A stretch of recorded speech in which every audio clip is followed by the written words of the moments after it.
Detik-detik relawan ambulans diberhentikan polisi, kunci motor dicabut dan ditilang. Viral di media sosial, pengendara motor yang tengah mengawal ambulans di Jalan Rasuna Said, Kuningan, Jakarta Selatan diberhentikan anggota polisi lalu lintas.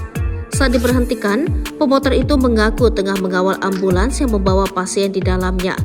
Pihak kepolisian beralasan pemberhentian pengendara motor tersebut dilakukan lantaran melanggar aturan. Pemotor itu disebut tidak punya wewenang untuk memberikan pengawalan. Melanggar, ya kami lakukan penilangan karena nggak boleh, bahaya itu, ujar Direktur Lalu Lintas Polda Metro Jaya Kombes Latif Usman. Latif menjelaskan bahwa seseorang yang melakukan pengawalan sebuah kendaraan termasuk ambulans tidak bisa sembarangan.